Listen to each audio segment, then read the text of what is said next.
Hello and welcome back to Life at Leftwich. Now we're in episode 8 and we've got an explain to do, as why we haven't recorded in a while. We've had our exams in the past 2 weeks, but it feels good to be back, doesn't it?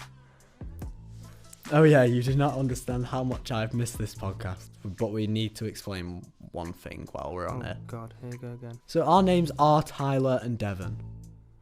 I thought we better clarify, as we've been called many names since we've been on here. What did that lad say in the canteen the other day? That kid was you. But I meant all the names that everybody calls us instead of our real names. Shall we go through all the names we've been called? Oh yeah, so I've been called Waldorf and Statler, The Ant and Dec of Leftwich, Patrick and SpongeBob, Beavis and Butthead. Eamon and Ruth, I like that one.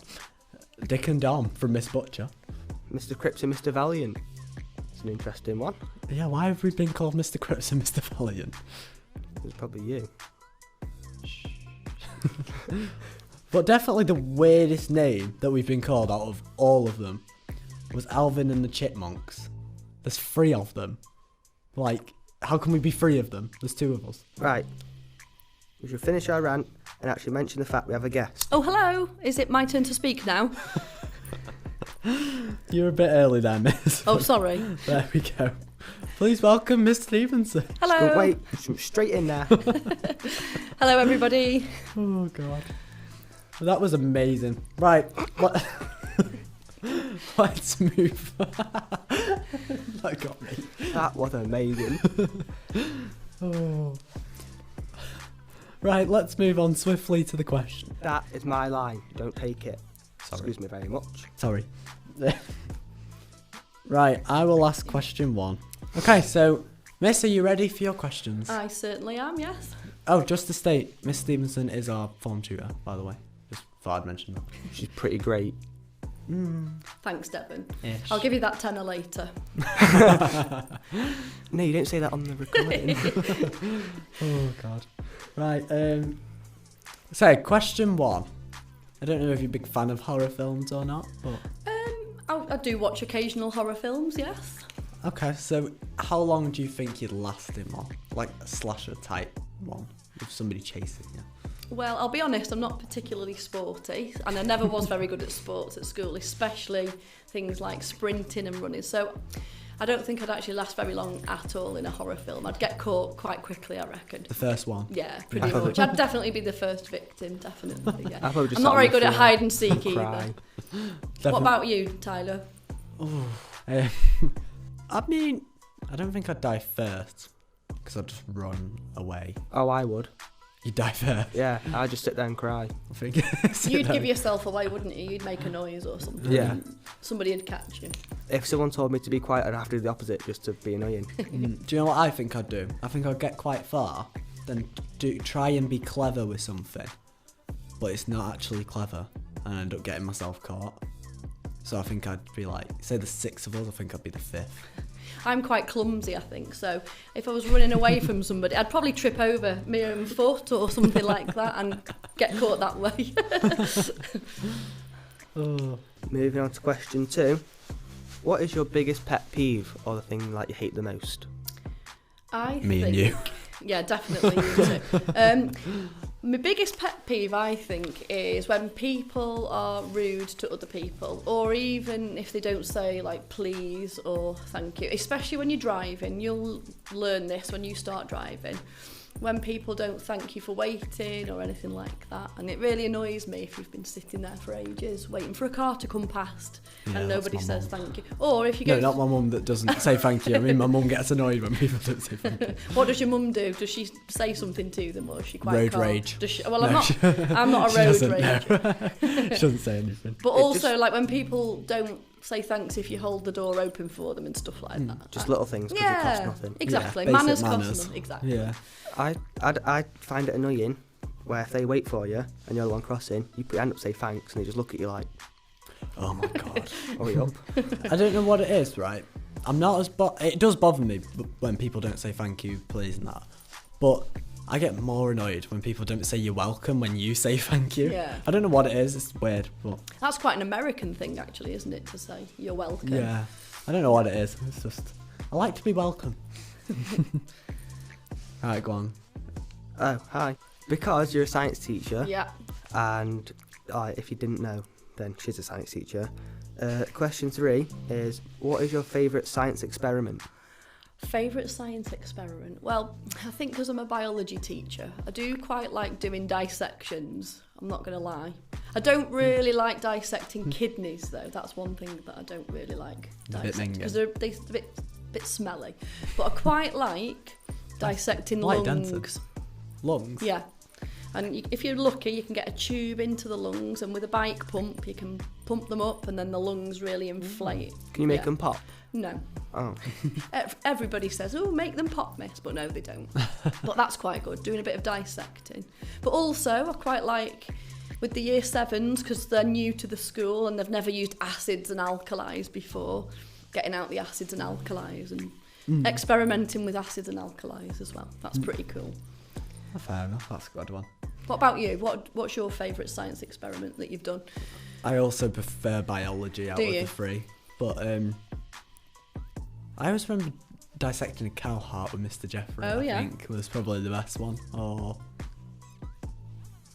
what was another good one? Oh, I think it was with you actually. The last year or the year before, dropping the metal. I think it was like lithium or something. The purple ones. That's a good one as well. Yeah. So the alkali metals into the water. You like that? Good. Yeah, that's good. What's yours, Devon? Get off your phone, you antisocial. What? He's playing that word game again, isn't he? What's your favourite science experiment since you've been here? Since I've been here. No, it could be at Hartford. But what's your favourite science experiment? I've never done it, but I like the dissecting one. I just find it cool, splitting things open. Right, so we're also psychopaths, is what I was meant to say. So, you being our form tutor, teaches EFL and things. One subject that comes up a lot in EFL is social media. Yeah. Anything we seem to do, it always comes up. So I want to know, because we learn about the negatives of it. Question 4 is, what is your opinion on social media? I think it's both good and bad, really. Especially during these times when people have been separated from each other. I think the fact that a lot of people have used social media to reconnect with one another and stay in touch, I think is really good. And, using WhatsApp and Facebook, I think that's really helpful. I do think it does cause issues. And I do think that some people do see it as quite a negative thing. So I'm a bit mixed, really. And I'll be honest, I don't really use social media for that reason. I don't go on Facebook, I don't have Snapchat or anything like that. So, yeah, I think it's both good and bad. Yeah. What would you say? I think with social media, there's obviously, like you say, the good things people like about it and keep in touch, share things. There's a lot of negatives, though. Yeah. Easily. I think it definitely affects younger people. And I'll be honest, I mean, there wasn't such thing as social media when I was at school. And I think that in that respect, that's a good thing, because then you could go home and forget about whatever was going on at school and nobody would contact you in that way. And I feel that there's a lot of pressure on young people in terms of social media.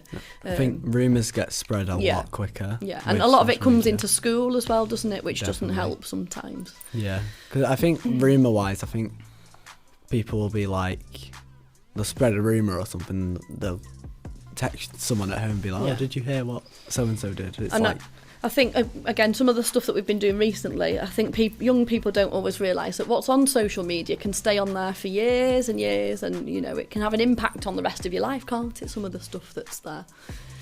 Question 5 is, do you speak a foreign language? If not, which language would you want to learn?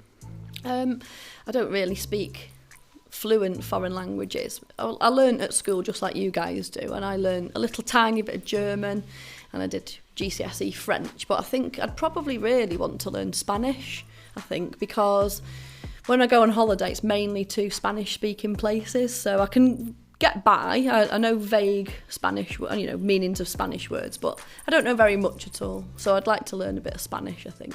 Do you both do Spanish? I do French. Oh, you both do French, do you? Which language would you want to learn if you had the choice? Latin. Latin? Well, a lot of our words stem from Latin words, don't they? That's why.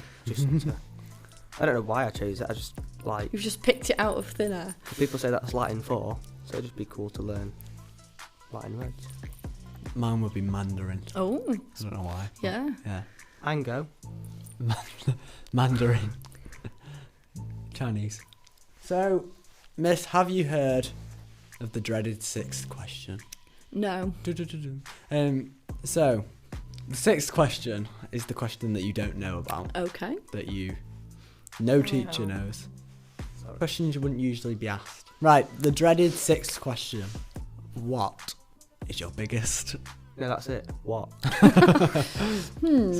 let me. What was your biggest kitchen fail ever? Dun dun dun. Biggest kitchen fail. I'm not a great cook, I'll be honest. So all of them. There's been most things are kitchen fails really. I think one of the worst things that I've done. Did you set the fire alarm off in school? No, that was PE. That was Miss Butcher PE. did that once with a porridge. Although we were burning food once in science and the fire alarm did go off. I don't know whether that was just coincidence or not, or it was actually burning the food. I don't know. Exploding eggs when I was at university. I just forgot that they were boiling away and they just splattered everywhere, all over the ceiling and all over the walls. I don't think I've had a massive kitchen fail before though, really. No. Not big ones. No, I've not set anything on fire. You ever had a kitchen fail, Devon? Devon cooked sausage rolls. That's what I'd say. I tried to take something out of the oven without wearing a tea towel or a glove. I burnt my hand. That's a bit of a fail. If you ever died Right, but and came back as an animal, what animal would you choose? This sounds like a different sixth question now to me. no, Devon is like the master of side questions for some reason. I was just curious because I would be a squid. I love sloths. I don't know what it is, I just love them. What would you be, miss? Or a kangaroo? I quite like seahorses. Yeah, I think I'd be a They are seahorse. cool. They just... That was a great impression of a seahorse. No, definitely. What's your impression of one? It's no, I'm not going to do that. Hey, I've got a cup of tea going cold in there. Right, okay, let's... So, this is it for another episode of Life at Leftwich. Bye. Bye, Miss Stevenson. Bye. Bye. Bye. Bye. Bye, Devon.